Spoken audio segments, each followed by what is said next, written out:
सत श्री अकाल जी सारिਆਂ ਨੂੰ। मेरे ਵਿਆਹ ਨੂੰ 20 ਸਾਲ ਹੋ ਗਏ। ਮੇਰੇ 2 ਬੱਚੇ ਆ, 16 ਸਾਲ ਦਾ ਇੱਕ ਬੇਟਾ ਤੇ 12 ਸਾਲ ਦੀ ਇੱਕ ਬੇਟੀ। ਮੈਂ ਆਪਣੇ ਸੱਸ ਸਹੁਰੇ ਅਤੇ ਬੱਚਿਆਂ ਦੇ ਨਾਲ ਆਪਣੇ ਸਹੁਰੇ ਘਰ ਵਿੱਚ ਰਹਿੰਦੀ ਸੀ ਅਤੇ ਮੇਰੇ ਪਤੀ ਦੂਜੇ ਸ਼ਹਿਰ ਵਿੱਚ ਨੌਕਰੀ ਕਰਦੇ ਸੀ। ਉਹ ਹਰ ਮਹੀਨੇ ਸਾਨੂੰ ਖਰਚੇ ਜੋਗੇ ਪੈਸੇ ਭੇਜ ਦਿੰਦੇ ਤੇ ਖੁਦ 4-5 ਮਹੀਨਿਆਂ ਵਿੱਚ ਇੱਕ ਵਾਰ ਘਰ ਆਇਆ ਕਰਦੇ ਸੀ। ਮੇਰੇ ਵਿਆਹ ਦੀ 20ਵੀਂ ਸਾਲਗਿਰਾ ਸੀ। ਮੇਰੇ ਬੱਚਿਆਂ ਨੇ ਆਪਣੇ ਪਾਪਾ ਨੂੰ ਸਰਪ੍ਰਾਈਜ਼ ਦੇਣ ਦੇ ਲਈ ਮੈਨੂੰ ਜਿੱਦ ਕਰਕੇ ਮੇਰੇ ਪਤੀ ਦੇ ਕੋਲ ਇਕੱਲੇ ਭੇਜ ਦਿੱਤਾ। ਜਦੋਂ ਮੈਂ ਆਪਣੇ ਪਤੀ ਦੇ ਫਲੈਟ ਵਿੱਚ ਪਹੁੰਚੀ ਤਾਂ ਵਿਆਹ ਦੇ 20 ਸਾਲ ਬਾਅਦ ਆਪਣੇ ਪਤੀ ਦੀ ਸੱਚਾਈ ਜਾਣ ਕੇ ਮੇਰੇ ਹੋਸ਼ ਉੱਡ ਗਏ।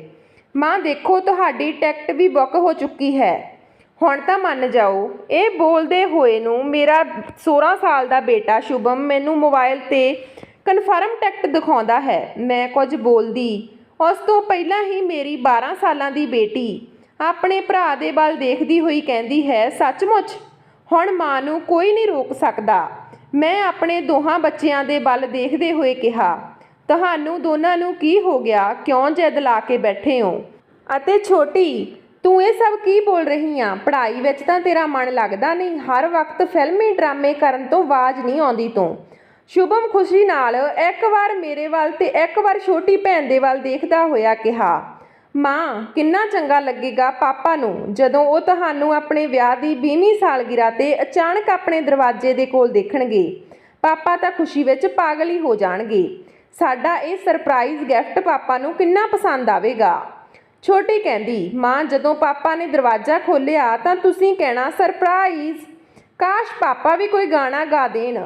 ਛੋਟੀ ਅਤੇ ਸ਼ੁਭਮ ਦੀਆਂ ਗੱਲਾਂ ਸੁਣ ਕੇ ਮੈਂ ਕਿਹਾ, ਤੁਹਾਨੂੰ ਦੋਨਾਂ ਨੂੰ ਸ਼ਰਮ ਨਹੀਂ ਆਉਂਦੀ? ਮਾਂ ਦੇ ਸਾਹਮਣੇ ਕੀ ਬੋਲ ਰਹੇ ਹੋ? ਛੋਟੀ, ਇਸ ਵਿੱਚ ਸ਼ਰਮ ਦੀ ਕੀ ਗੱਲ ਆ? ਅੱਜ ਕੱਲ੍ਹ ਤਾਂ ਪਿਆਰ ਖੁੱਲ੍ਹਮ ਖੁੱਲ੍ਹਾ ਹੁੰਦਾ ਹੈ। ਮੈਂ ਆਪਣੇ ਪੁਰਾਣੇ ਦਿਨਾਂ ਨੂੰ ਯਾਦ ਕਰਦੇ ਹੋਏ, ਪਿਆਰ ਤਾਂ ਸਾਡੇ ਜ਼ਮਾਨੇ ਵਿੱਚ ਹੁੰਦਾ ਸੀ। ਚਲੋ ਛੱਡੋ, ਤੁਸੀਂ ਇਹ ਸਭ ਕੀ ਲੈ ਕੇ ਬੈਠ ਗਏ? ਤੈਨੂੰ ਪਤਾ ਤੇਰੇ ਦਾਦਾ ਦਾਦੀ ਦੀ ਤਬੀਅਤ ਵਿਗੜੀ ਰਹਿੰਦੀ ਆ। ਕਿਵੇਂ ਛੱਡ ਕੇ ਜਾਵਾਂ ਮੈਂ ਤੁਹਾਨੂੰ ਸਾਰਿਆਂ ਨੂੰ? ਸ਼ੁਭਮ ਕਹਿੰਦਾ ਹੈ, ਮਾਂ ਤੂੰ ਕਿਹੜਾ ਉੱਥੇ ਸਾਲ ਭਰ ਰਹਿਣਾ, ਬਸ 1 ਮਹੀਨੇ ਦੀ ਤਾਂ ਗੱਲ ਆ। ਇਹ ਦਿਨ ਸਿਰਫ ਤੇਰੇ ਅਤੇ ਪਾਪਾ ਲਈ ਆ। ਇਸ ਵਿੱਚ ਕੋਈ ਪਰਿਵਾਰ ਅਤੇ ਨਾ ਹੀ ਕੋਈ ਜ਼ਿੰਮੇਵਾਰੀ ਹੋਵੇਗੀ। ਤੂੰ ਅਤੇ ਪਾਪਾ, ਇਹ ਕੁਝ ਪਲ ਸਿਰਫ ਤੁਹਾਡੇ ਦੋਹਾਂ ਦੇ ਹੋਣਗੇ। ਉਦੋਂ ਹੀ ਮੇਰੀ ਸੱਸ, ਜੋ ਕੁਝ ਦਿਨਾਂ ਤੋਂ ਦੇਖ ਰਹੀ ਸੀ ਕਿ ਦੋਨੇ ਬੱਚੇ ਆਪਣੀ ਮਾਂ ਨੂੰ ਉਸਦੇ ਬੇਟੇ ਦੇ ਕੋਲ ਭੇਜਣਾ ਚਾਹੁੰਦੇ ਹਨ, ਸੱਸ ਕਹਿੰਦੀ ਹੈ ਕਿ ਮੰਨ ਜਾ ਨੂਪਰ, ਚਲੀ ਜਾ, ਮੈਂ ਇੱਥੇ ਸੰਭਾਲ ਲਵਾਂਗੀ। ਮੈਂ ਕੁਝ ਬੋਲਦੀ ਉਸ ਤੋਂ ਪਹਿਲਾਂ ਹੀ ਮੇਰੇ ਮੂੰਹ 'ਤੇ ਹੱਥ ਰੱਖਦੇ ਹੋਏ, 2 ਦਿਨ ਬਾਅਦ ਦੀ ਬੁਕਿੰਗ ਤਿਆਰ ਆ। ਮੈਂ ਆਪਣਾ ਮੂੰਹ ਤੋਂ ਸ਼ੁਭਮ ਦਾ ਹੱਥ ਚੁੱਕਦੇ ਹੋਏ ਕਿਹਾ, ਇੰਨੀ ਜਲਦੀ? ਤੁਸੀਂ ਦੋਨੋਂ ਤਾਂ ਸੋਚਣ ਦਾ ਸਮਾਂ ਵੀ ਨਹੀਂ ਦਿੰਦੇ। ਹੁਣ ਸਭ ਦੀਆਂ ਗੱਲਾਂ ਸੁਣ ਕੇ ਮੇਰਾ ਮਨ ਵੀ ਆਪਣੇ ਪਤੀ ਮਨੀਸ਼ ਦੇ ਵੱਲ ਜਾ ਰਿਹਾ ਸੀ। ਉਸ ਦੇ ਪਸੰਦੀ ਦੇ ਮੋਤੀਚੂਰ ਦੇ ਲੱਡੂ ਬਣਾਉਣ ਲੱਗੀ। ਮੇਰੇ ਹੱਥਾਂ ਨਾਲ ਬਣੇ ਹੋਏ ਮੋਤੀਚੂਰ ਦੇ ਲੱਡੂ ਮਨੀਸ਼ ਨੂੰ ਬਹੁਤ ਪਸੰਦ ਸੀ। ਮਨੀਸ਼ ਦੀ ਨੌਕਰੀ ਦੂਜੇ ਸ਼ਹਿਰ ਵਿੱਚ ਹੈ, ਚੰਗੀ ਪੈਕੇਜ ਮਿਲਦੀ ਹੈ। ਮਨੀਸ਼ ਦਾ ਇੱਥੇ ਪੁਸ਼ਤੈਨੀ ਮਕਾਨ ਹੈ। ਮੈਂ ਮਨੀਸ਼ ਦੇ ਮਾਤਾ ਪਿਤਾ ਅਤੇ ਆਪਣੇ ਬੱਚਿਆਂ ਦੇ ਨਾਲ ਰਹਿੰਦੀ ਹਾਂ। ਜਦੋਂ ਮੇਰਾ ਵਿਆਹ ਹੋਇਆ ਸੀ ਉਦੋਂ ਦੀ ਮੈਂ ਇਸ ਘਰ ਵਿੱਚ ਹੀ ਰਹਿ ਰਹੀ ਸੀ ਤੇ ਮਨੀਸ਼ ਦੇ ਨਾਲ ਕਦੇ ਨਹੀਂ ਗਈ ਸੀ। ਇੱਥੇ ਸੱਸ ਸਹੁਰੇ ਦੀ ਦੇਖਭਾਲ ਅਤੇ ਫਿਰ ਸ਼ੁਭਮ ਅਤੇ ਛੋਟੀ ਦਾ ਜਨਮ, ਬਸ ਹੌਲੀ ਹੌਲੀ ਇਹੀ ਦੁਨੀਆ ਬਣ ਗਈ। ਮਨੀਸ਼ ਹਰ ਮਹੀਨੇ ਅਕਾਊਂਟ ਵਿੱਚ ਪੈਸੇ ਭੇਜ ਦਿੰਦੇ ਸੀ। ਉਹਨਾਂ ਪੈਸਿਆਂ ਨਾਲ ਮੈਂ ਘਰ ਖਰਚ ਚਲਾਉਂਦੀ ਸੀ। 4-5 ਮਹੀਨਿਆਂ ਬਾਅਦ ਮਨੀਸ਼ ਦਾ ਆਉਣਾ ਸਿਰਫ 2 ਦਿਨਾਂ ਦਾ ਹੁੰਦਾ ਸੀ। ਉਹਨਾਂ 2 ਦਿਨਾਂ ਵਿੱਚ ਵੀ ਸਾਰੇ ਘਰ ਵਾਲੇ ਉਸ ਨੂੰ ਘੇਰ ਕੇ ਬੈਠੇ ਰਹਿੰਦੇ ਸੀ। ਮੈਂ ਅਤੇ ਮਨੀਸ਼ ਬਹੁਤ ਘੱਟ ਮਿਲ ਪਾਉਂਦੇ ਸੀ। ਅੱਜ ਮੈਂ ਪੂਰੇ ਮਨ ਤੋਂ ਤਿਆਰੀ ਕਰ ਰਹੀ ਸੀ ਮਨੀਸ਼ ਦੇ ਕੋਲ ਜਾਣ ਦੀ। ਸ਼ੁਭਮ ਮੈਨੂੰ ਟ੍ਰੇਨ ਵਿੱਚ ਬਿਠਾ ਆਇਆ, ਇੱਕ ਬੱਚੇ ਦੀ ਤਰ੍ਹਾਂ ਮੈਨੂੰ ਪੂਰੇ ਰਸਤੇ ਦੀ ਡਿਟੇਲ ਦੇ ਰਿਹਾ ਸੀ, ਕਿਉਂਕਿ ਆਪਣੀ ਮਾਂ ਨੂੰ ਇੰਨੀ ਦੂਰ ਭੇਜ ਰਿਹਾ ਸੀ, ਉਹ ਵੀ ਇਕੱਲੇ। ਮੈਂ ਸ਼ੁਭਮ ਨੂੰ ਸਮਝਾਉਂਦੇ ਹੋਏ ਕਿਹਾ, ਮੈਂ ਬੱਚੀ ਨਹੀਂ ਹਾਂ, ਉੱਥੇ ਜਾ ਕੇ ਫੋਨ ਕਰ ਦੇਵਾਂਗੀ। ਮੈਂ ਟ੍ਰੇਨ ਵਿੱਚ ਬੈਠੀ ਖੁਸ਼ ਸੀ। ਟ੍ਰੇਨ ਦੀ ਖਿੜਕੀ ਵਿੱਚੋਂ ਠੰਡੀਆਂ ਹਵਾਵਾਂ, ਉਹਦੇ ਨਾਲ ਬੀਤੇ ਹੋਏ ਪਲ ਵੀ ਉਹਦੇ ਨਾਲ ਜਾਣ ਲੱਗੇ ਸੀ। ਇੰਨੇ ਸਾਲਾਂ ਵਿੱਚ ਮਨੀਸ਼ ਅਤੇ ਮੈਂ ਇੰਨੇ ਦਿਨ ਇੱਕ ਸਾਥ ਰਹਾਂਗੇ। ਮੈਂ ਟਾਈਮ ਦੇਖ ਕੇ ਅੰਦਾਜ਼ਾ ਲਗਾ ਚੁੱਕੀ ਸੀ ਕਿ ਜਦੋਂ ਮੈਂ ਮਨੀਸ਼ ਕੋਲ ਪਹੁੰਚਾਂਗੀ ਤਾਂ ਉਹ ਘਰ ਹੀ ਹੋਣਗੇ। ਰਾਤ ਵੀ ਮੇਰੀ ਸੋਹਣੇ ਸੁਪਨਿਆਂ ਵਿੱਚ ਹੀ ਲੰਘ ਗਈ। ਸਵੇਰ ਦੇ 6 ਵੱਜ ਚੁੱਕੇ ਸੀ। ਸ਼ੁਭਮ ਦਾ ਫੋਨ ਆਇਆ, ਮਾਂ ਤੁਹਾਡੇ ਉਤਰਨ ਦਾ ਸਮਾਂ ਹੋ ਗਿਆ, ਤੁਸੀਂ ਦੇਖ ਕੇ ਉਤਰਨਾ। ਇੱਕ ਆਟੋ ਕਰਕੇ ਉਸ ਐਡਰੈਸ 'ਤੇ ਚਲੀ ਜਾਣਾ। ਮੈਂ ਹੱਸਦੇ ਹੋਏ ਕਿਹਾ, ਸ਼ੁਭਮ ਤੂੰ ਟੈਨਸ਼ਨ ਨਾ ਲੈ, ਮੈਂ ਉੱਥੇ ਪਹੁੰਚ ਕੇ ਫੋਨ ਕਰਦੀ ਹਾਂ। ਆਟੋ ਫੜ ਕੇ ਮੈਂ ਐਡਰੈਸ ਤੱਕ ਪਹੁੰਚ ਗਈ। ਹੌਲੀ ਹੌਲੀ ਦਰਵਾਜ਼ੇ ਤੱਕ ਪਹੁੰਚੀ। ਬੈਲ ਵਜਾਉਣ ਤੋਂ ਪਹਿਲਾਂ ਮੈਂ ਆਪਣਾ ਹੁਲੀਆ ਆਪਣੇ ਹੱਥਾਂ ਨਾਲ ਠੀਕ ਕਰਨ ਲੱਗੀ। ਠੀਕ ਕਰਕੇ ਬੈਲ ਵਜਾ ਦਿੱਤੀ। ਇੱਕ ਵਾਰ ਬੈਲ ਵਜਾਈ ਤਾਂ ਮਨੀਸ਼ ਨੇ ਆ ਕੇ ਦਰਵਾਜ਼ਾ ਨਾ ਖੋਲ੍ਹਿਆ। ਫਿਰ ਬੈਲ ਵਜਾਈ। ਥੋੜ੍ਹੀ ਦੇਰ ਬਾਅਦ ਇੱਕ ਔਰਤ ਜਿਸ ਨੇ ਚੂੜਾ ਪਾਇਆ ਹੋਇਆ ਸੀ ਨੇ ਦਰਵਾਜ਼ਾ ਖੋਲ੍ਹਿਆ। ਉਹ ਮੇਰੇ ਤੋਂ ਪੁੱਛਣ ਲੱਗੀ ਕਿ ਕਿਸ ਨੂੰ ਮਿਲਣਾ ਹੈ। ਮੈਂ ਫੋਨ 'ਤੇ ਐਡਰੈਸ ਨੂੰ ਦਿਖਾਉਂਦੇ ਹੋਏ ਕਿਹਾ, ਜੀ ਮਨੀਸ਼ ਪਾਂਡੇ ਦਾ ਘਰ ਇਹੀ ਆ। ਉਹ ਔਰਤ ਬੋਲੀ, ਜੀ ਹਾਂ ਇਹੀ ਆ, ਕੀ ਕੰਮ ਆ ਤੁਹਾਨੂੰ? ਮੈਂ ਪੁੱਛਿਆ ਕਿ ਤੁਸੀਂ ਕੌਣ? ਤਾਂ ਉਸ ਔਰਤ ਨੇ ਆਪਣੇ ਬਾਰੇ ਦੱਸਿਆ ਕਿ ਮੈਂ ਮਨੀਸ਼ ਦੀ ਪਤਨੀ ਆ। ਮੈਂ ਇਹ ਸੁਣ ਕੇ ਯਕੀਨ ਨਹੀਂ ਕਰ ਪਾ ਰਹੀ ਸੀ। ਉਦੋਂ ਹੀ ਕਮਰੇ ਵਿੱਚੋਂ ਕੋਈ ਕਹਿੰਦਾ ਹੈ, ਕਾਜਲ ਜਲਦੀ ਕਰ ਯਾਰ। ਕੌਣ ਆਇਆ? ਉਹ ਔਰਤ ਜਿਸ ਦਾ ਨਾਮ ਕਾਜਲ ਸੀ, ਉਹ ਉੱਥੇ ਹੀ ਖੜੀ ਕਹਿੰਦੀ ਹੈ, ਸੁਣਿਓ ਜੀ ਬਾਹਰ ਆਇਓ, ਕੋਈ ਮਿਲਣ ਆਇਆ ਤੁਹਾਨੂੰ। ਕਾਜਲ ਦੀ ਇਹ ਗੱਲ ਸੁਣ ਕੇ ਮੈਂ ਸੋਚਿਆ ਕਿ ਮੈਂ ਕਿਸੇ ਹੋਰ ਦੇ ਘਰ ਆ ਗਈ, ਇਹ ਕੋਈ ਹੋਰ ਮਨੀਸ਼ ਆ। ਪਰ ਕਿਸਮਤ ਉਦੋਂ ਖਰਾਬ ਨਿਕਲੀ ਜਦੋਂ ਮੇਰੇ ਸਾਹਮਣੇ ਮੇਰਾ ਹੀ ਪਤੀ ਖੜਾ ਸੀ। ਮਨੀਸ਼ ਮੈਨੂੰ ਦੇਖਦੇ ਹੀ ਕਹਿੰਦਾ ਹੈ, ਤੂੰ? ਉਹ ਇੰਨਾ ਹੀ ਕਹਿ ਪਾਇਆ ਕਿ ਉਸਦੇ ਮੋਬਾਈਲ 'ਤੇ ਕਿਸੇ ਦਾ ਫੋਨ ਆ ਗਿਆ। ਫੋਨ 'ਤੇ ਨਾਮ ਦੇਖ ਕੇ ਮਨੀਸ਼ ਦਾ ਚਿਹਰਾ ਦੱਸ ਰਿਹਾ ਸੀ ਕਿ ਇਹ ਫੋਨ ਸ਼ੁਭਮ ਦਾ ਸੀ। ਮਨੀਸ਼ ਫੋਨ ਨੂੰ ਕੱਟ ਕਰਦੇ ਦੇਖ ਮੈਂ ਬਿਨਾਂ ਕੁਝ ਕਹੇ ਉੱਥੋਂ ਨਿਕਲ ਆਈ। ਕਿਸ ਗਲੀ ਜਾਣਾ ਇਹ ਵੀ ਮੈਨੂੰ ਨਹੀਂ ਪਤਾ ਸੀ। ਹੰਝੂਆਂ ਨੂੰ ਆਪਣੀ ਚੁੰਨੀ ਨਾਲ ਪੂੰਝਦੇ ਹੋਏ ਤੁਰੀ ਜਾ ਰਹੀ ਸੀ। ਅੰਤ ਵਿੱਚ ਸੁਨਸਾਨ ਜਗ੍ਹਾ ਬੈਠ ਗਈ। 2 ਪਲ ਬੈਠ ਕੇ ਸ਼ਾਂਤੀ ਨਾਲ ਸਾਹ ਲੈਣਾ ਚਾਹੁੰਦੀ ਸੀ, ਪਰ ਸ਼ੁਭਮ ਦਾ ਫੋਨ ਆ ਗਿਆ। ਮੇਰੀ ਹਿੰਮਤ ਨਹੀਂ ਹੋ ਰਹੀ ਸੀ ਕਿ ਮੈਂ ਉਸ ਨੂੰ ਦੱਸ ਦੇਵਾਂ, ਪਰ ਗੱਲ ਤਾਂ ਕਰਨੀ ਸੀ। ਮੈਂ ਆਪਣੇ ਹੰਝੂ ਪੂੰਝੇ ਅਤੇ ਆਪਣੀ ਬੋਤਲ ਵਿੱਚੋਂ ਪਾਣੀ ਦੀ ਘੁੱਟ ਪੀ ਕੇ ਫੋਨ ਰਿਸੀਵ ਕਰ ਲਿਆ। ਸ਼ੁਭਮ, ਕੀ ਮਾਂ ਤੂੰ ਫੋਨ ਨਹੀਂ ਚੁੱਕ ਰਹੀ ਸੀ? ਸੌਰੀ ਮਾਂ, ਮੇਰੀ ਵਜ੍ਹਾ ਨਾਲ ਤੈਨੂੰ ਪਰੇਸ਼ਾਨੀ ਹੋ ਰਹੀ ਆ। ਮੈਨੂੰ ਅਜਿਹਾ ਸਰਪ੍ਰਾਈਜ਼ ਨਹੀਂ ਦੇਣਾ ਚਾਹੀਦਾ ਸੀ। ਪਾਪਾ ਨਾਲ ਹੁਣੇ ਗੱਲ ਹੋਈ ਆ, ਉਹ ਤਾਂ ਦੂਜੇ ਸ਼ਹਿਰ ਵਿੱਚ ਗਏ ਹੋਏ ਨੇ ਕਿਸੇ ਕੰਮ ਲਈ। ਮਾਂ ਤੈਨੂੰ ਜੋ ਵੀ ਟਿਕਟ ਮਿਲੇ ਫੌਰਨ ਚਲੀ ਆਓ। ਮੈਂ ਬਸ ਹਾਂ ਹਾਂ ਕਹਿ ਰਹੀ ਸੀ। ਗਲੇ ਵਿੱਚੋਂ ਮੇਰੀ ਆਵਾਜ਼ ਨਹੀਂ ਨਿਕਲ ਰਹੀ ਸੀ। ਸ਼ੁਭਮ ਨੇ ਤਾਂ ਫੋਨ ਕੱਟ ਕਰ ਦਿੱਤਾ, ਪਰ ਕੁਝ ਦੇਰ ਪਹਿਲਾਂ ਜੋ ਮੈਨੂੰ ਸਰਪ੍ਰਾਈਜ਼ ਮਿਲਿਆ ਸੀ ਮੈਂ ਉਸ ਨੂੰ ਕਿਵੇਂ ਭੁੱਲਦੀ। ਕਿੰਨੀ ਆਸਾਨੀ ਨਾਲ ਮਨੀਸ਼ ਨੇ ਵੀ ਝੂਠਾ ਬਹਾਨਾ ਬਣਾ ਦਿੱਤਾ। ਪਰ ਮੈਂ ਕੀ ਕਰਾਂਗੀ, ਕਿੱਥੇ ਜਾਵਾਂਗੀ?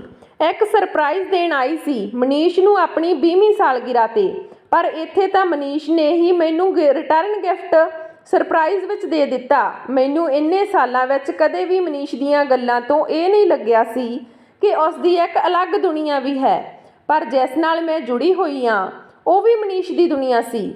ਤਾਂ ਫਿਰ ਮਨੀਸ਼ ਨੇ ਅਜਿਹਾ ਕਿਉਂ ਕੀਤਾ? ਅੱਜ ਮਨੀਸ਼ ਦੀ ਬੇਵਫਾਈ ਦੀ ਸਜ਼ਾ ਮੈਂ ਕਿਸ ਨੂੰ ਦੇਵਾਂ?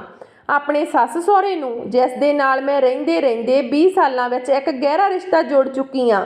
ਘਰ ਪਰਿਵਾਰ ਬੱਚਿਆਂ ਦੇ ਚੱਲਦੇ ਮੈਂ ਜ਼ਿੰਮੇਵਾਰੀਆਂ ਵਿੱਚ ਖੋਣ ਲੱਗੀ।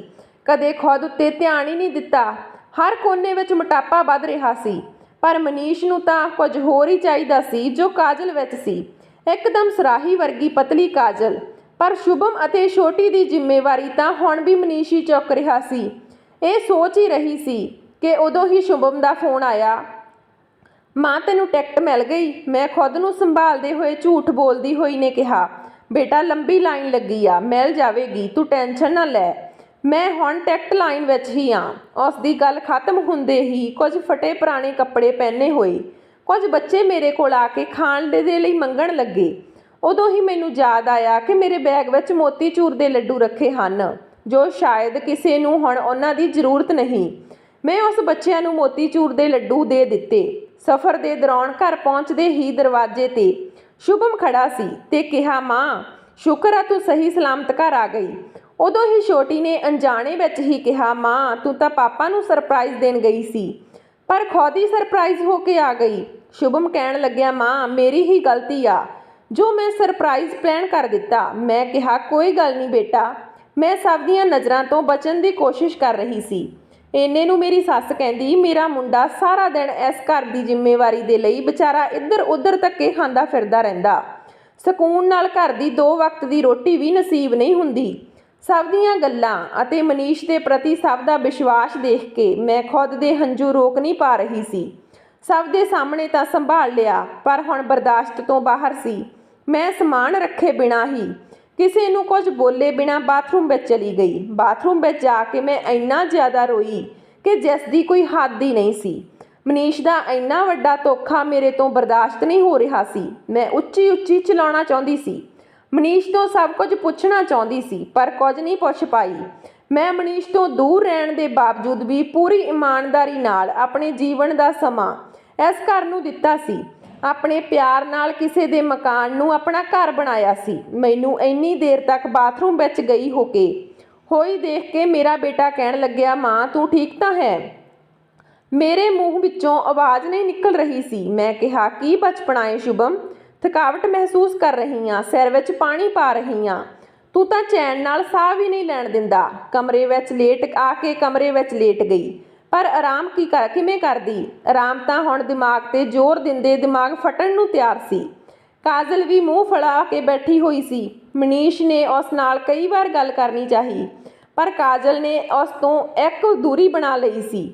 ਉਹ ਵੀ ਸਮਝ ਚੁੱਕੀ ਸੀ ਕਿ ਮਨੀਸ਼ ਜਦੋਂ ਵੀ ਮੂੰਹ ਖੋਲੇਗਾ ਝੂਠ ਹੀ ਬੋਲੇਗਾ। 5 ਸਾਲ ਲਿਵ ਇਨ ਰਿਲੇਸ਼ਨਸ਼ਿਪ ਵਿੱਚ ਰਹਿਣ ਤੋਂ ਬਾਅਦ ਮੰਦਰ ਵਿੱਚ ਮਨੀਸ਼ ਦੇ ਨਾਲ 2 ਸਾਲ ਪਹਿਲਾਂ ਪੂਜਾ ਨਾਲ ਵਿਆਹ ਕਰ ਲਿਆ ਸੀ।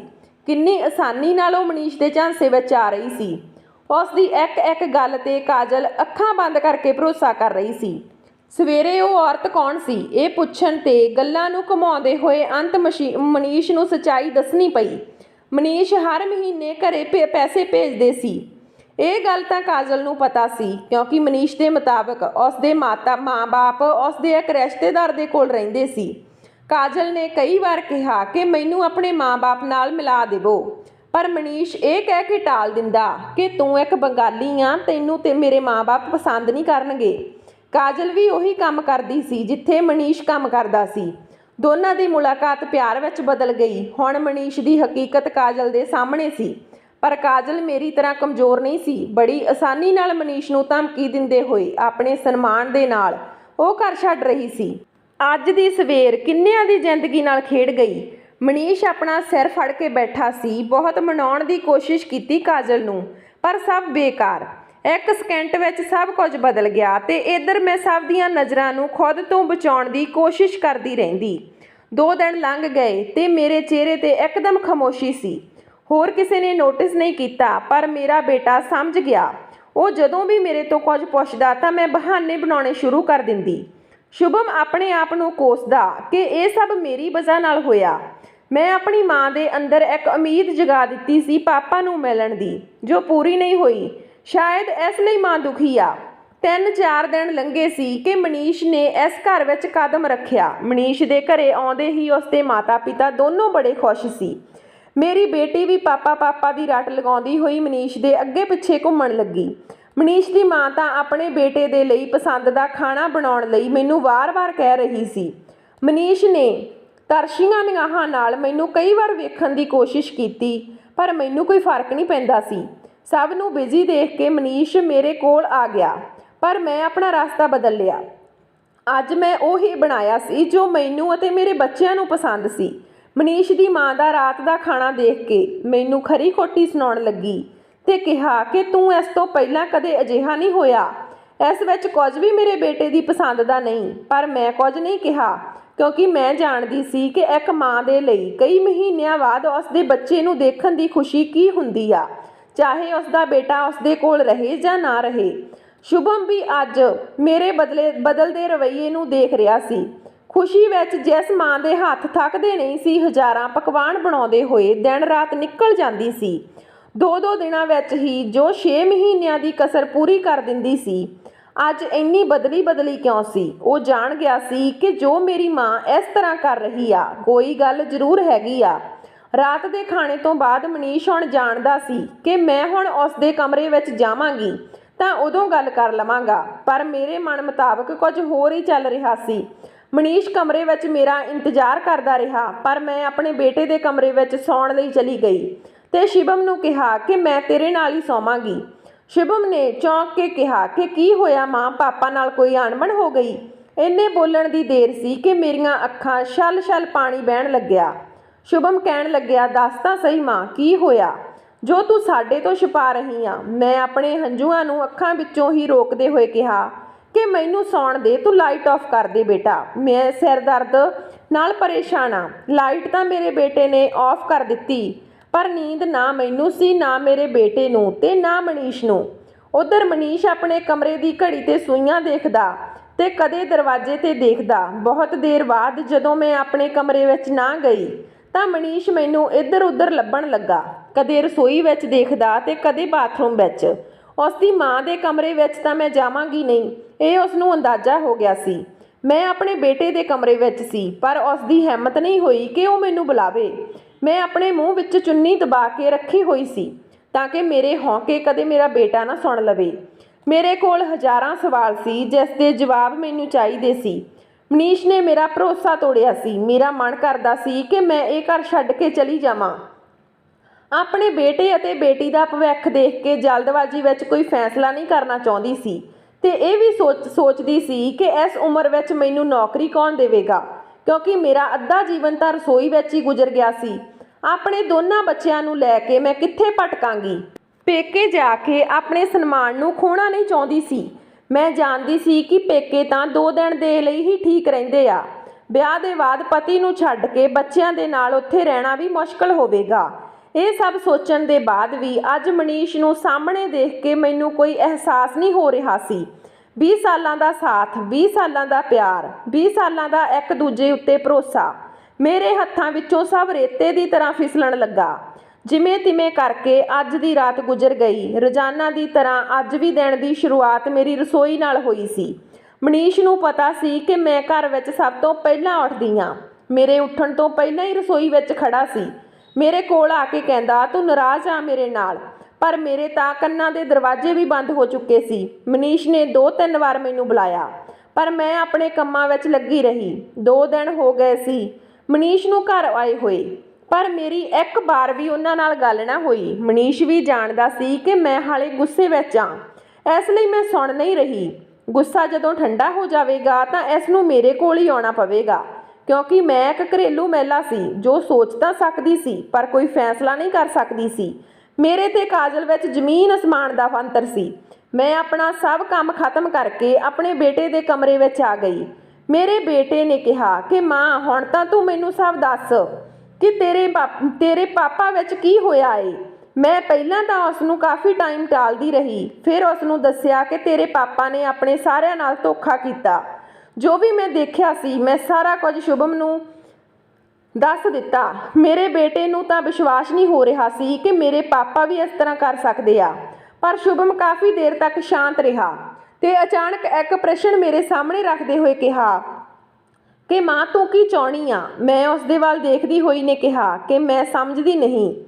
ਸ਼ੁਭਮ ਨੇ ਕਿਹਾ, ਹਾਂ ਮਾਂ, ਤੂੰ ਕੀ ਚਾਹੁੰਦੀ ਆ। ਇਹ ਤਰ੍ਹਾਂ ਰੋ ਕੇ ਪਾਪਾ ਨਾਲ ਬਿਨਾਂ ਗੱਲ ਕੀਤੇ ਦਿਨ ਕੱਟਣਾ ਚਾਹੁੰਦੀ ਆ ਜਾਂ ਕੁਝ ਸੋਚਿਆ। ਸ਼ੁਭਮ ਨੇ ਇਹ ਪ੍ਰਸ਼ਨ ਸੁਣ ਕੇ ਮੈਂ ਸਮਝ ਨਹੀਂ ਸਕੀ ਕਿ ਆਖਰ ਸੱਚ ਵਿੱਚ ਮੈਂ ਕੀ ਚਾਹੁੰਦੀ ਆ, ਪਰ ਅੱਜ ਸ਼ੁਭਮ ਦੀਆਂ ਗੱਲਾਂ ਸੁਣ ਕੇ ਮੈਂ ਆਪਣੀ ਗੱਲ ਸ਼ੁਭਮ ਨੂੰ ਦੱਸੀ ਕਿ ਮੈਂ ਤੇਰੇ ਪਾਪਾ ਨਾਲ ਰਹਿਣਾ ਨਹੀਂ ਚਾਹੁੰਦੀ, ਪਰ ਤੇਰੇ ਦਾਦਾ ਜੀ ਅਤੇ ਦਾਦੀ ਜੀ ਨਾਲ ਵੀ ਇੱਕ ਗਹਿਰਾ ਰਿਸ਼ਤਾ ਹੈ। ਮੇਰਾ ਉਹਨਾਂ ਨੂੰ ਸੱਚਾਈ ਕਿਵੇਂ ਦੱਸਾਂ। ਉਹਨਾਂ ਨੂੰ ਛੱਡ ਕੇ ਜਾਣਾ ਵੀ ਤਾਂ ਆਸਾਨ ਨਹੀਂ। ਮੇਰਾ ਸੱਚ ਨਹੀਂ ਹੈ। ਸਾਡੀਆਂ ਗੱਲਾਂ ਕੋਈ ਲੁੱਕ ਕੇ ਸੁਣ ਰਿਹਾ ਸੀ। ਆਪਣੇ ਬੇਟੇ ਦੀ ਧੋਖੇਬਾਜ਼ੀ ਅਤੇ ਆਪਣੀ ਬਹੂ ਦਾ ਪਿਆਰ ਅਤੇ ਵਿਸ਼ਵਾਸ ਸਭ ਉਹਨਾਂ ਦੀਆਂ ਅੱਖਾਂ ਦੇ ਸਾਹਮਣੇ ਸੀ। ਮੈਂ ਰੋਂਦੇ ਹੋਏ ਆਪਣੇ ਬੇਟੇ ਨੂੰ ਕਿਹਾ ਕਿ ਮੈਨੂੰ ਤਾਂ ਕੁਝ ਆਉਂਦਾ ਵੀ ਨਹੀਂ ਜਿਸ ਨਾਲ ਮੈਂ ਤੁਹਾਡੀਆਂ ਸਾਰਿਆਂ ਦੀਆਂ ਜ਼ਿੰਮੇਵਾਰੀਆਂ ਚੁੱਕ ਸਕਾਂ। ਮੈਂ ਕੀ ਕਰਾਂ, ਤੂੰ ਦੱਸ। ਸ਼ੁਭਮ ਦੇ ਕੋਲ ਇਸ ਦਾ ਕੋਈ ਜਵਾਬ ਨਹੀਂ ਸੀ। ਕੁਝ ਗੱਲਾਂ ਅਤੇ ਕੁਝ ਫੈਸਲੇ ਅਧੂਰੇ ਰਹਿ ਗਏ। ਦੋਨਾਂ ਦੇ ਵਿੱਚ ਮਨੀਸ਼ ਆਪਣੇ ਆਫਿਸ ਚਲਿਆ ਗਿਆ ਸੀ। ਰੋਜ਼ ਦੀ ਤਰ੍ਹਾਂ ਮੈਂ ਸਵੇਰੇ ਆਪਣੇ ਕੰਮਾਂ ਵਿੱਚ ਵਿਅਸਤ ਹੋ ਗਈ। ਜੇ ਹੁਣ ਨੀਂਦ ਗਾਇਬ ਸੀ ਤਾਂ ਉਹ ਸੀ ਮੇਰੇ ਬੇਟੇ ਦੀ, ਕਿਉਂਕਿ ਉਹ ਮੈਨੂੰ ਆਪਣੇ ਆਤਮ ਵਿਸ਼ਵਾਸ ਅਤੇ ਆਤਮ ਸਨਮਾਨ ਦੀ ਲੜਾਈ ਵਿੱਚ ਸਾਥ ਦੇਣਾ ਚਾਹੁੰਦਾ ਸੀ, ਪਰ ਉਸ ਦੀ ਉਮਰ ਵੀ ਇੰਨੀ ਛੋਟੀ ਸੀ ਕਿ ਉਹ ਕੁਝ ਕਰ ਵੀ ਨਹੀਂ ਸਕਦਾ ਸੀ। ਉਧਰੋਂ ਕਾਜਲ ਦਾ ਰਵੱਈਆ ਮਨੀਸ਼ ਪ੍ਰਤੀ ਬਿਲਕੁਲ ਬਦਲ ਗਿਆ ਸੀ ਤੇ ਹੁਣ ਮਨੀਸ਼ ਮੇਰਾ ਭਰੋਸਾ ਜਿੱਤਣ ਦੇ ਲਈ ਦੁਬਾਰਾ ਫਿਰ ਘਰ ਆ ਗਿਆ। ਕਾਜਲ ਨੇ ਤਾਂ ਇੱਕ ਝਟਕੇ ਵਿੱਚ ਹੀ ਆਪਣੀ ਜ਼ਿੰਦਗੀ ਵਿੱਚੋਂ ਉਸ ਦਾ ਵਜੂਦ ਖਤਮ ਕਰ ਦਿੱਤਾ ਸੀ। ਮਨੀਸ਼ ਨੂੰ ਮੇਰੇ ਉੱਤੇ ਹੀ ਭਰੋਸਾ ਸੀ ਕਿ ਮੈਂ ਕਾਜਲ ਦੀ ਤਰ੍ਹਾਂ ਨਹੀਂ। ਮੈਂ ਬਹੁਤ ਸੋਚ ਵਿਚਾਰ ਕੇ ਫੈਸਲਾ ਲੈਂਦੀ ਹਾਂ ਤੇ ਮਨੀਸ਼ ਨੂੰ ਸੀ ਕਿ ਮੇਰੇ ਕੋਲ ਆਉਣ ਤੋਂ ਸਿਵਾ ਉਸ ਦੇ ਕੋਲ ਕੋਈ ਰਸਤਾ ਨਹੀਂ। ਜਦੋਂ ਮਨੀਸ਼ ਘਰ ਪਹੁੰਚਿਆ ਤਾਂ ਉਸ ਦੀ ਮਾਂ ਨੇ ਉਸ ਦੀ ਥਕਾਨ ਦੇਖ ਕੇ ਆਪਣੀ ਚੁੰਨੀ ਨਾਲ ਉਸ ਦਾ ਪਸੀਨਾ ਪੂੰਝਣ ਲੱਗੀ। ਮਨੀਸ਼ ਦੇ ਪਿਤਾ ਜੀ ਨੂੰ ਮਨੀਸ਼ ਦੇ ਘਰੇ ਆਉਣਾ ਪਸੰਦ ਨਹੀਂ ਆਇਆ, ਕਿਉਂਕਿ ਰਾਤ ਨੂੰ ਉਸ ਦੇ ਪਿਤਾ ਜੀ ਨੇ ਮੇਰੀਆਂ ਅਤੇ ਆਪਣੇ ਪੋਤੇ ਦੀਆਂ ਗੱਲਾਂ ਸੁਣ ਲਈਆਂ ਸੀ। ਮਨੀਸ਼ ਦੀ ਨਿਗਾਹ ਹੁਣ ਮੇਰੇ ਚਿਹਰੇ 'ਤੇ ਸੀ। ਮੇਰੀ ਮਾਂਗ ਹੁਣ ਵੀ ਸਜੀ ਹੋਈ ਸੀ। ਲਾਲ ਸੰਧੂਰ ਨੂੰ ਦੇਖ ਕੇ ਮਨੀਸ਼ ਦੇ ਚਿਹਰੇ 'ਤੇ ਇੱਕ ਅਹੰਕਾਰ ਦੀ ਹੱਸੀ ਸਾਫ਼ ਝਲਕ ਰਹੀ ਸੀ। ਮੇਰੇ ਸਹੁਰਾ ਸਾਹਿਬ ਨੇ ਮਨੀਸ਼ ਨੂੰ ਦੇਖਦੇ ਹੀ ਕਿਹਾ ਕਿ ਅੱਜ ਫਿਰ ਅਚਾਨਕ ਆਉਣ ਦੀ ਵਜ੍ਹਾ। ਮਨੀਸ਼ ਨੇ ਝੂਠ ਦਾ ਸਹਾਰਾ ਲੈਂਦੇ ਹੋਏ ਕਿਹਾ, ਬਹੁਤ ਦਿਨ ਹੋ ਗਏ ਸੀ ਆਪਣੇ ਪਰਿਵਾਰ ਤੋਂ ਦੂਰ ਰਿਹਾ। ਹੁਣ ਕੁਝ ਸਮਾਂ ਆਪਣੀ ਪਤਨੀ ਅਤੇ ਬੱਚਿਆਂ ਨੂੰ ਦੇਣਾ ਚਾਹੁੰਦਾ ਹਾਂ। ਤਾਂ ਮੇਰੇ ਸਹੁਰਾ ਸਾਹਿਬ ਨੇ ਕਿਹਾ ਕਿ ਤੂੰ ਕਿੰਨੀ ਸਫਾਈ ਨਾਲ ਝੂਠ ਬੋਲ ਲੈਨਾ। ਮੇਰਾ ਬੇਟਾ ਇੰਨਾ ਨਲਾਇਕ ਨਿਕਲੇਗਾ ਕਦੇ ਸੋਚਿਆ ਨਹੀਂ ਸੀ ਮੈਂ। ਮਨੀਸ਼ ਦੀ ਮਾਂ ਆਪਣੇ ਪਤੀ ਨਾਲ ਗੁੱਸੇ ਹੋਏ ਕਹਿੰਦੀ ਹੈ ਕਿ ਕੀ ਹੋਇਆ, ਮੇਰੇ ਮਨੀਸ਼ ਨੂੰ ਕਿਉਂ ਨਲਾਇਕ ਦੱਸ ਰਹੇ ਹੋ? ਦਿਨ ਰਾਤ ਉਹ ਆਪਣਾ ਖੂਨ ਪਸੀਨਾ ਜਲਾਉਂਦਾ, ਜੋ 2 ਵਕਤ ਘਰ ਦੀ ਰੋਟੀ ਵੀ ਨਸੀਬ ਨਹੀਂ ਹੁੰਦੀ। ਹੁਣ ਜਦੋਂ ਉਹ ਆਪਣੇ ਨਾਲ ਰਹਿਣ ਆਇਆ ਤਾਂ ਤੁਸੀਂ ਉਸ ਨਾਲ ਇਸ ਤਰ੍ਹਾਂ ਕਰ ਰਹੇ ਹੋ। ਮੇਰਾ ਸਹੁਰਾ ਸਾਹਿਬ ਨੇ ਸਭ ਦੇ ਸਾਹਮਣੇ ਹੀ ਮਨੀਸ਼ ਦੀ ਅਸਲੀਅਤ ਸਭ ਨੂੰ ਦੱਸ ਦਿੱਤੀ। ਮੈਨੂੰ ਅਤੇ ਮੇਰੇ ਬੇਟੇ ਨੂੰ ਸਮਝ ਨਹੀਂ ਆਇਆ ਕਿ ਇਹਨਾਂ ਨੂੰ ਕਿਵੇਂ ਪਤਾ ਲੱਗਿਆ। ਤਾਂ ਉਹ ਦੱਸਣ ਲੱਗੇ ਕਿ ਮੈਂ ਤੁਹਾਡੀਆਂ ਦੋਨਾਂ ਦੀਆਂ ਗੱਲਾਂ ਨੂੰ ਸੁਣ ਲਿਆ ਸੀ। ਮਨੀਸ਼ ਵੀ ਘੱਟ ਨਹੀਂ ਸੀ। ਅੱਜ ਉਸਨੇ ਫਿਰ ਆਪਣਾ ਘਟੀਆਪਣ ਦਿਖਾਉਂਦੇ ਹੋਏ ਕਿਹਾ, ਬਾਪੂ ਜੀ ਅੱਜ ਤੁਸੀਂ ਇਸ ਗਵਾਰ ਔਰਤ ਦਾ ਪੱਖ ਲੈ ਰਹੇ ਹੋ। ਇਸ ਨੂੰ ਤਾਂ ਘਰੇ ਬੈਠ ਕੇ ਮਗਰਮੱਛ ਦੇ ਹੰਝੂ ਵਹਾਉਣੇ ਆਉਂਦੇ ਨੇ। ਮੈਨੂੰ ਲੱਗਦਾ ਤੁਸੀਂ ਭੁੱਲ ਗਏ ਮੈਂ ਤੁਹਾਡਾ ਸਕਾ ਹਾਂ, ਇਹ ਨਹੀਂ। ਮਨੀਸ਼ ਦੇ ਪਿਤਾ ਜੀ ਗੁੱਸੇ ਵਿੱਚ ਕਹਿੰਦੇ ਹਨ ਕਿ ਇਹ ਤਾਂ ਮੇਰੀ ਕਿਸਮਤ ਆ, ਤੂੰ ਮੇਰਾ ਸਕਾ ਬੇਟਾ। ਸ਼ਾਇਦ ਇਸ ਲਈ ਹੁਣ ਤੱਕ ਇੱਥੇ ਖੜਾਂ। ਜੇ ਕੋਈ ਹੋਰ ਹੁੰਦਾ ਤਾਂ ਧੱਕੇ ਮਾਰ ਕੇ ਘਰੋਂ ਕੱਢ ਦਿੰਦਾ। ਮਨੀਸ਼ ਕਹਿਣ ਲੱਗਿਆ ਕਿ ਹੁਣ ਤੁਹਾਨੂੰ ਇਹ ਪਿਆਰੀ ਹੋ ਗਈ। ਮਨੀਸ਼ ਦੇ ਪਿਤਾ ਜੀ ਨੇ ਕਿਹਾ ਕਿ ਪਿਆਰੀ ਤਾਂ ਇਹ ਸ਼ੁਰੂ ਤੋਂ ਹੀ ਸੀ, ਇਸ ਲਈ ਤਾਂ ਇਸ ਨੂੰ ਘਰ ਦੀ ਬਹੂ ਬਣਾ ਕੇ ਲਿਆਇਆ ਸੀ। ਮਨੀਸ਼ ਹੰਕਾਰ ਨਾਲ ਕਹਿੰਦਾ ਹੈ ਕਿ ਖਰਚ ਤਾਂ ਮੈਂ ਉਠਾਉਂਦਾ ਇਸ ਪਰਿਵਾਰ ਦਾ। ਮਨੀਸ਼ ਦੇ ਪਿਤਾ ਜੀ ਨੇ ਆਪਣੇ ਗੁੱਸੇ ਨੂੰ ਦਬਾਉਂਦੇ ਹੋਏ ਕਿਹਾ ਕਿ ਮਨੀਸ਼ ਸੋਚ ਸਮਝ ਕੇ ਗੱਲ ਕਰਿਆ ਕਰ। ਮੈਨੂੰ ਹੁਣ ਵੀ ਪੈਨਸ਼ਨ ਮਿਲਦੀ ਆ ਜੋ ਤੂੰ ਭੇਜਦਾ। ਬਹੂ ਤੋਂ ਪੁੱਛ ਕੇ ਉਸ ਨਾਲ ਵਾਕਈ ਉਸ ਘਰ ਦਾ ਖਰਚਾ ਚੱਲ ਜਾਂਦਾ। ਕਿੰਨੀ ਬਚਤ ਨਾਲ ਇਹ ਘਰ ਦਾ ਖਰਚਾ ਚਲਾਉਂਦੀ ਹੈ। ਮਨੀਸ਼ ਆਪਣੀ ਮਾਂ ਨੂੰ ਕਹਿੰਦਾ ਹੈ ਕਿ ਮਾਂ ਦੇਖੋ ਪਿਤਾ ਜੀ ਕਿਵੇਂ ਇਸ ਔਰਤ ਦੀ ਤਰਫਦਾਰੀ ਕਰ ਰਹੇ ਹਨ। ਮਨੀਸ਼ ਦੀਆਂ ਗੱਲਾਂ ਸੁਣ ਕੇ ਮੈਂ ਆਪਣੇ ਬੇਟੇ ਅਤੇ ਬੇਟੀ ਨੂੰ ਬਾਹਰ ਜਾਣ ਲਈ ਕਿਹਾ। ਮੇਰੀ ਗੱਲ ਸੁਣ ਕੇ ਸ਼ੁਭਮ ਚਲਿਆ ਤਾਂ ਗਿਆ, ਪਰ ਉਸ ਦਾ ਖੂਨ ਖੌਲ ਰਿਹਾ ਸੀ। ਆਪਣੇ ਬੇਟੇ ਦੀ ਗੱਲ ਸੁਣ ਕੇ ਮਾਂ ਆਪਣੇ ਪਤੀ ਦੇ ਵੱਲ ਵੇਖਦੀ ਹੈ। ਉਦੋਂ ਹੀ ਮੇਰੇ ਸਹੁਰਾ ਸਾਹਿਬ ਆਪਣੀ ਪਤਨੀ ਨੂੰ ਕਹਿੰਦੇ ਹਨ ਕਿ ਦੇਖੀ ਜਜ਼ਬਾਤ ਵਿੱਚ ਆ ਕੇ ਉਸ ਇਨਸਾਨ ਦੇ ਨਾਲ ਗਲਤ ਨਾ ਕਰ ਦੇਵੀਂ, ਜਿਸ ਨੇ ਇਸ ਪਰਿਵਾਰ ਨੂੰ ਆਪਣੇ ਖੂਨ ਪਸੀਨੇ ਨਾਲ ਬੰਨ੍ਹ ਕੇ ਰੱਖਿਆ। ਤੂੰ ਅੱਜ ਤੱਕ ਇੱਕ ਗਲਾਸ ਪਾਣੀ ਦੀ ਜ਼ਰੂਰਤ ਵੀ ਹੁੰਦੀ ਆ ਤਾਂ ਕਿਸ ਨੂੰ ਆਵਾਜ਼ ਦਿੰਨੀ ਆ? ਇਹ ਯਾਦ ਜ਼ਰੂਰ ਕਰ ਲਵੀਂ। ਆਪਣੀਆਂ ਅੱਖਾਂ ਵਿੱਚ ਫਰੇਬੀ ਬੇਟੇ ਦਾ ਪਰਦਾ ਹਟਾ ਕੇ ਸੱਚ ਦਾ ਸਾਥ ਦੇਵੀਂ। ਆਪਣੇ ਪਤੀ ਦੀ ਕਠੋਰ ਅਤੇ ਸੱਚੀਆਂ ਗੱਲਾਂ ਨੂੰ ਮਨੀਸ਼ ਦੀ ਮਾਂ ਵੀ ਠੁਕਰਾ ਨਾ ਸਕੀ। ਆਪਣੀ ਮਾਂ ਨੂੰ ਇਸ ਤਰ੍ਹਾਂ ਚੁੱਪ ਦੇਖ ਕੇ ਮਨੀਸ਼ ਮਾਂ ਨੂੰ ਕਹਿੰਦਾ ਹੈ, ਮਾਂ ਤੂੰ ਚੁੱਪ ਕਿਉਂ ਹੋ ਗਈ? ਤੂੰ ਮੇਰੇ ਨਾਲ ਆ ਜਾਂ ਇਸ ਔਰਤ ਦੇ ਨਾਲ? ਉਦੋਂ ਹੀ ਮਨੀਸ਼ ਦੀ ਮਾਂ ਮਨੀਸ਼ ਦੇ ਗਲ 'ਤੇ ਜ਼ੋਰ ਨਾਲ ਥੱਪੜ ਦਿੰਦੀ ਹੈ ਤੇ ਕਹਿੰਦੀ ਹੈ, ਮਨੀਸ਼ ਕੀ ਤੂੰ ਕਦੋਂ ਦਾ ਔਰਤ ਲਗਾ ਰੱਖਿਆ? ਨੂਪੁਰ ਨਾਮ ਆ ਉਸਦਾ। ਇਹ ਵੀ ਭੁੱਲ ਗਿਆ ਤੇਰੇ ਬੱਚਿਆਂ ਦੀ ਮਾਂ। ਉਹ ਮਨੀਸ਼ ਤੇਜ਼ੀ ਨਾਲ ਮੇਰਾ ਹੱਥ ਖਿੱਚਦੇ ਹੋਏ ਆਪਣੇ ਕਮਰੇ ਵਿੱਚ ਲੈ ਗਿਆ ਤੇ ਕਿਹਾ ਕਿ ਅੱਜ ਤੇਰੀ ਵਜ੍ਹਾ ਨਾਲ ਮੇਰੀ ਮਾਂ ਨੇ ਮੇਰੇ ਉੱਤੇ ਹੱਥ ਚੁੱਕਿਆ। ਤੂੰ ਆਪਣੀ ਔਕਾਤ ਨਾ ਭੁੱਲ।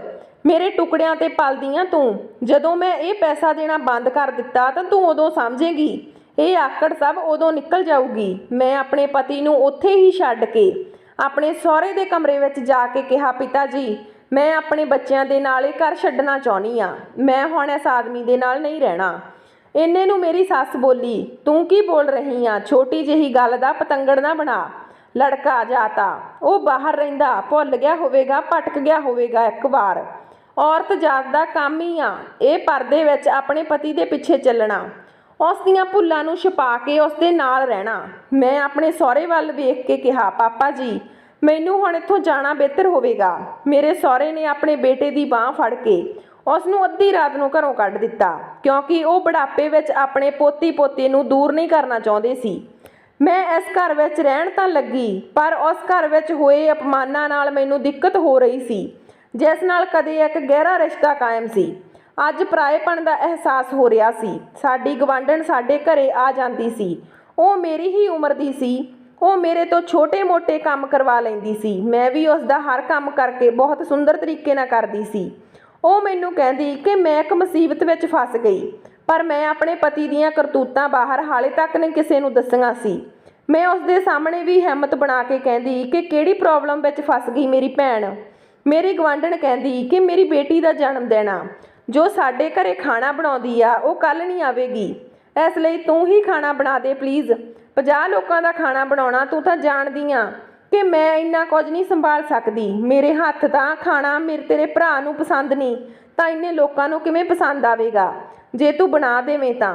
मैं कहा ठीक आ कोई गल नहीं, पर मैं तेरे घर विच नहीं अपने घर च बनावांगी ते तू लै जावीं। मेरी गवांढण बड़ी खुश हुई, पर मेरे मन विच एक नवें विचार नूं जन्म लिया। मैं उस विचार नूं अपने बेटे दे कोल लै के गई ते कहा कि जे आपां होम डिलीवरी वाला बिजनेस चला लईए तां कुछ पैसे आ जाणगे। मेरा बेटा तां मोबाइल की हर टैक्नोलॉजी नूं जाणदा सी। उसने मेरी गल सुण के उसके दिमाग विच एक आइडिया आ गया।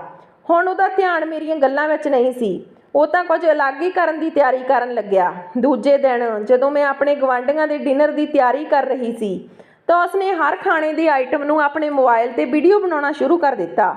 मैं तां हुण भी अनजाण सी कि शुभम दे दिमाग विच चल की रिहा। मैं उस तों वार-वार पुछया कि अज वीडियो क्यों बनाउंदा, पर शुभम ने यही कहा कि मेरा मन कर रहा। मैं भी सोचिया कि शुभम सारा दिन मोबाइल विच बड़िया रहिंदा, मेरी गल ते ध्यान ही नहीं दिता। मैं खाना बना दिता ते वो सारे मेरे खाने की तारीफ कर रहे सी। हुण शुभम हर रोज़ मेरे तो नਵੇਂ-नਵੇਂ खाने की फरमाइश करदा ते उसदी अपने मोबाइल विच वीडियो बनाउण लगदा। मैं अपने बेटे की इस नवीं हरकत तो परेशान आ चुकी सी ते उधर मेरी सੱਸ मेरे सहुरे साहब नूं कहंदी कि तू एक बार अपने बेटे का भी पता कर ला कित्थे आ। हुण तक 8 महीने हो गए, उहने कदे फोन कॉल भी नहीं कीती। अपने पत्नी की गल सुन के मेरे सहुरा साहब ने कहा कि उसने कदे तेरी परवाह कीती आ कि बोल के गया तैनूं। आपां उहदे पैसिਆਂ ते खांदे आ, जो अपने पत्नी अते बच्चिਆਂ की जिम्मेवारी नहीं उठा सकता उस नलायक इंसान नाल मेरा कोई रिश्ता नहीं। मनीष ने नूपर नूं झुकाउण दे लई तां उसका खर्चा बंद किया, पर मैं नूपर नूं जाणदा उसके स्वाभिमान नूं ठेस पहुंचाई आ तेरे बेटे ने। मैं अपनी बहू के नाम ते एक फ्लैट खरीदूंगा, जे वो जाना चाहे तो मैं उसनूं नहीं रोकूंगा। अपने पति की गल सुन के मनीष की माँ भी हुण चुप हो गई। वो देख रही सी कि मैं इस घर विच सिर्फ एक जिम्मेवारी के एहसास की खातर रह रही हाँ। एक दिन मेरी नींद खुलती है तो अचानक मेरा बेटा मेरे गले लग के चिल्लाउण लगदा। उसका पागलपन देख के सारे इकट्ठे हो जाते आ ते मैं उसनूं पुछदी हाँ कि की होया। मेरे बेटे ने मैनूं अपना मोबाइल खोल के दिखाया तो कहा कि माँ तू फेमस हो चुकी हाँ, तेरे अकाउंट ते 11,000 सबसक्राइबर हैं। मैनूं इस विषय ते कुछ जानकारी नहीं सी। मेरी वीडियो के हेठां लिखे कमेंट मेरा बेटा पढ़ के सुना रहा सी। उस दियां खाना बनाउण वालियां वीडियो सब नूं पसंद आ रही सी। माँ तेरे अकाउंट विच 10,000 रुपए जमा हो चुके हैं। सानू सब नूं हाले भी कुछ समझ नहीं आ रहा सी। असीं सब उस दियां गल्लां नूं समझण दी कोशिश कर रहे सी। फिर मेरे बेटे ने मैनूं दस्सिया कि मैं यूट्यूब ते तुहाडीआं वीडियो अपलोड कर रहा। शुरू विच तां इह इसलिए नहीं दस्सिया कि तुसीं मैनूं इह सब करन नूं मना करोगे। हुण तुसीं पॉपूलर हो चुके हो, आपां इस तरह तुहाडीआं हर रोज़ खाने वालियां वीडियो पाया करांगे ते अज आपां नूं 3,000 रुपए आया ते हौली हौली 50,000 हो जाएगा। मेरियां अखां विचों हंझू आउण लगे, क्योंकि मैनूं उम्मीद नहीं सी कि मैं भी कदे कमा पावांगी। मेरे बेटे ने मेरी जिंदगी विच एक उम्मीद जगाई सी। अज छोटी रकम ही सही, पर ये मेरी खुद दी सी। साडी इस तरह घर की गड्डी यूट्यूब के पैसों नाल चलण लगी ते हुण मैं अपनियां वीडियो का सारा जिम्मा खुद चुकण लगी। हुण मैं सारा दिन वीडियो बनाउण विच मस्त रहिंदी ते महीने दर महीने मैनूं पैसे आउंदे रहिंदे। हुण मेरा पहरावा, आत्म विश्वास पहलां नालों बदल चुकिया सी। मैं अपने घर का खर्चा बहुत चंगे तरीके नाल चला रही सी। फिर एक दिन दरवाजे ते दस्तक होई। मैं देख के हैरान हो गई। मेरे सामने मनीष खड़ा सी। मनीष दीआं अखां अड्डियां रह गईयां, क्योंकि उहदे सामने हुण वो नूपर नहीं सी। बेबस ते लाचार मैं उसके मूँह ते ही दरवाज़ा बंद कर दिता, क्योंकि मेरे सੱਸ सहुरा गुजर चुके सी। जे वो जिउंदे हुंदे तां शायद मैं दरवाज़ा खोल दिंदी, पर मैनूं हुण उस आदमी की कोई ज़रूरत नहीं सी जिसने मेरे बच्चों का साथ नहीं दिता, अपने बुढ़े माँ बाप का ख्याल नहीं किया। इस समाज विच कई औरतां जिहियां हन काजल की तरह सही गलत का निर्णय लैण विच देर नहीं करदियां। ਪਰ ਕੁਝ ਨੂਪੁਰ ਵਰਗੀਆਂ ਵੀ ਜੋ ਪਤੀ ਤੋਂ ਅਲੱਗ ਹੋ ਕੇ ਵੀ ਉਸ ਦੇ ਪਰਿਵਾਰ ਦਾ ਖਿਆਲ ਰੱਖਦੀਆਂ ਹਨ ਤੇ ਆਪਣੀ ਜ਼ਿੰਮੇਵਾਰੀ ਤੋਂ ਮੂੰਹ ਨਹੀਂ ਮੋੜਦੀਆਂ। ਸੋ ਦੋਸਤੋ, ਇਹ ਸੀ ਸਾਡੀ ਅੱਜ ਦੀ ਕਹਾਣੀ। ਜੇ ਵਧੀਆ ਲੱਗੀ ਤਾਂ ਲਾਈਕ ਸ਼ੇਅਰ ਜ਼ਰੂਰ ਕਰਿਓ।